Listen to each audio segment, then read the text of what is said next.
Greetings once again, all you mages out there. Duuz-Diz-Din back again with another chapter of fairy tale. But previously, Sabretooth has found someone who might have the ability to create the Philosopher's Stone, having needed two separate entities to combine themselves, creating one being known as Iruzala. As Sabretooth describes what they're trying to do, Iruzala doubles down on the fact that they need to separate the gold dragon god Vernus from being a concept to being at least some form of a physical being, meaning they need Wendy. Meanwhile, Natsu, who was down previously by Duke Bora Bora, gets back up again to fight the Duke, as well as Athena rising back from her defeat by Athena 2 to fight her doppelganger once more. And though the imposter Duke mocks what can Natsu do without his fire magic, well, Natsu doesn't only have fire magic. Something that even kind of caught me off guard. The fact that Natsu, a long time ago, he learned lightning dragon slayer magic. A magic he'd never used by himself, but he's a quick study as he manages to catch Duke Bora Bora off guard, hitting him and leaving him thunderstruck in such a bad way that all the magics the Duke stole go back to their original holder, including Wendy. It was one hell of a hat trick. Let's see if Wendy can finish the job. So join me as I find out, won't you? Alright, Fairy Tale, 100 Years Quest, Chapter 149, Farewells and Chance Encounters. I wanted to say a chance encounter, but it's chance encounters, plural. And a nice little shot of Lucy chilling out on a beanbag chair reading, like the bookworm she is. Looking cute as always. Meanwhile, Bora Bora has been left smoldering from the electrifying attack that Natsu unleashed on him. Natsu smiling a grin from ear to ear. Lucy, Gray, Jalal, and Urza left smiling, while Rogue and Froth are just completely dumbstruck. Those dual abilities, you better learn them. Wendy awakens from her paralyzed state, and the restraints holding her in place crumble away as she says, "My power, it's back." Although Carla and Happy are still stuck in place to that wall. Rogue is repowered too, as it says, "Mine too." And Froth cheers, saying, "Yay, Rogue!" Athena too turns back to the site, taken off guard, saying, "What?" She starts to race towards them, saying, "That's my power. I won't let you have it." But Athena then dashes in front of her and just utterly socks it to Athena too, in one swift motion, downing her doppelganger. And then suddenly entered the members of Sabretooth. Jeez, this is going by a lot faster than I was hoping. We spent so many chapters with them trying to get to the Philosopher's Stone, and then they just roll up with it. I at least thought we'd see Iruzala making it, but Yukino says, "We had it created." And Rogue holds it up.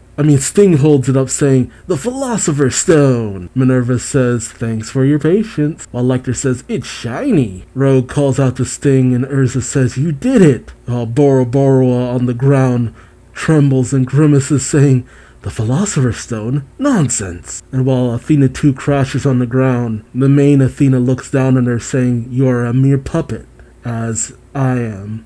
Feel like that translation is a little off. Happy and Carla are also freed from the wall, although Happy's face is still indented from the restraint. As he says, "Phew, I'm saved." Carla turns to Wendy asking, "Wendy, are you alright?" And Wendy rubs her wrist where the bonds were, saying, "Yep, I'm fine." Gray then questions, "So, what next?" Lucy explains, "We extract the concept of Vernus from the guild with a separation enchantment." But Jalal ponders, questioning, "But won't we need the Philosopher's Stone after that?" Someone then calls out, "Sorry for the wait." "Oh, okay, these are in the wrong order. Okay." So after Athena knocked down Athena 2, then she says, "Mere puppet." They question, "Won't we need the Philosopher's Stone after that?"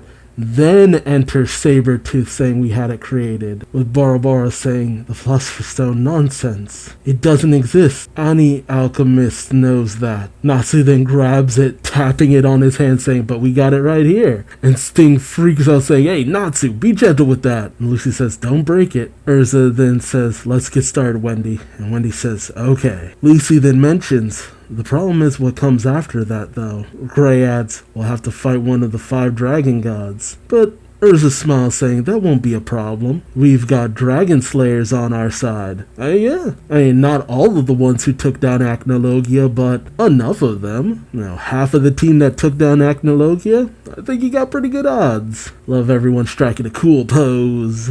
It's like Wendy and her Dragon Slayer boy squad. Alright, everyone congregates outside of the Gold Owl Guild, and Wendy begins to raise her hand, saying, I will separate the concept of Vernus from this guild. It's almost like an exorcism. Minerva brings up, once that's done, we'll use the Philosopher's Stone right away. While Yukino adds, and give Vernus a physical form. As Wendy channels her power, she thinks, Irene, please, lend me your power. I actually kind of like that bond still there to some degree. Wendy then channels the magic in her palms and shouts, Separation enchantment! And she unleashes it on the Gold Owl Guild Hall. The whole guild begins to glow as Jalal, Lucy, and Gray watch in shock. Happy shouts, something came out. Lecter questions, a ghost? As Froth shrieks in terror. Urza calls out, now! While the tied-down Duke says, no, stop! There is no Philosopher's Stone. But Athena, holding the Philosopher's Stone, says, no. I know of one single alchemist who can create the Philosopher's Stone. The false Duke turns to her, questioning, what? Athena explains, the moment I held it, I knew. This is my final part. Wait, the piece that was missing from Athena? Why would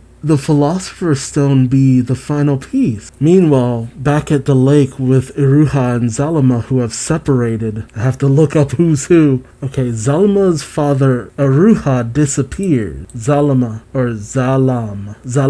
there we go, Zalam, leaving Zalam behind. And Athena says it was created by the real Duke. What? So the real Duke Boroboro was still alive and was the master of Lead Eagle? Then what about Iruha? Was there even an Iruha? I'm starting to wonder. Was my theory before correct that a lot of the whole Iruma and Zalama thing was a misdirect? Okay, I'm so confused now. But the false Duke is shocked as more and more light emanates from the Gold Owl Hall. Athena says that is not a problem. It is my fate as well. Okay, I think this is out of order again. Okay, I'll go to the next one. Rogue says, here comes its physical form. While Sting says, get ready. Athena tells everyone, and this tool will not simply give a concept of physical form. Lucy questions this, is shocked by this. As Athena explains, my body will be used as a vessel to give corporal form to Vernus. What? Lucy is shocked, saying, huh? Athena, who's also missing the hole in her stomach from before, says, that is this stone's power. Lucy questions, wait, then what will happen to you? Okay, go back up. Athena says, that is not a problem. It is my fate as a weapon. Lucy is startled and yells out, of course it's a problem. You can't just... But Urza grabs her by the shoulder saying, Lucy, stop. But Lucy continues on, questioning, aren't we friends? But Athena simply says, those words alone are enough. Thank you, Lucy. And as Lucy reaches out for Athena, yelling for her to stop, Athena holds the Philosopher's Stone up and simply tells her, defeat Vernus. The light streams forward from Gold Owl and streams into Athena, and in her place, the form of the gold dragon god Vernus. Aw, so that was Vernus's human form, Athena. I don't think I like that, though. Wait, Natsu says the metal dragon god. Don't you mean the gold dragon god? But Wendy, Sting, and Rogue look on bitterly as Lucy cries into her hands, sobbing, no, Athena. I am not happy about that, because it really felt like we were getting a major ally in Athena. And after the time that she spent with Lucy and all that, with Lucy really pushing the humanity in Athena, it felt like the one real win Lucy kind of had. Yeah, it was kind of convoluted, but I kind of like that Lucy managed to solve the Athena problem by herself, just by, being herself. I really kind of hope there's some way of turning this around. I mean, we found another way with Selene. We found another way with Mercuphobia. I don't know, I really don't like the idea of them needing to eliminate Vernus. I don't want that. I don't want that. I'm sorry. I was cool with it before. We went on this whole friggin' side quest after side quest trying to stop Vernus, but now that you've done this, I don't want it. I do not want it. I like Athena, I think Athena's cool, and I don't want Athena to be gone. I'm sorry. No. I'm legitimately gonna be pissed. This is the one of the few times I want Mashima to pull a Mashima and just not kill this dragon off. Somehow Athena comes back to us or something. Cause she got me really liking Athena. A cool design, you know, the whole idea of the humanity was in there all the time. And cause she didn't know what it was to have emotion. She didn't understand having emotions. And then she understands that, oh, you have emotions. Like, I don't know. That's kind of sucky. It kind of makes me think of Michelle from the Key of the Starry Sky filler story. And it sets a bit of a precedent for how Lucy treated Athena. And I don't know. I come out of this really hoping this isn't just the end of Athena, but what would happen to Athena after this, I have to wonder. I mean, I thought the purpose was that Athena was going to help us against whatever Ignia had planned. That makes me doubly mad if she just goes bye-bye. Cause cool, yeah, we stopped Vernus, but we weren't really coming to get Athena to stop Vernus. We were getting Athena to stop Ignia, right? Am I right on that? So that's double me being a little annoyed if this is the way it all goes down. But I don't know. Maybe I'm complaining about something that's not even gonna happen. Let me know your thoughts in the comment section below. Maybe I'm blowing this way out of proportion. Maybe Athena should just go bye-bye. Maybe you think that. But just after all this effort, I thought we were going to get a nice, cool Athena out of this whole mission. And now all we walk away with is, yeah, we took down another of the dragon gods. Cool. I don't know. We saved Selene, although it came at the expense of Irene. So, I don't know. I'm not sure how this is going to go down. Will this reach a satisfying conclusion? I'm not sure anymore. But I want to hear from you. So like, comment, subscribe if you enjoyed the ride. And until next time, I've been Duuz-Diz-Din. Thanks so much for watching, and I hope to see you later. Take care. Bye-bye.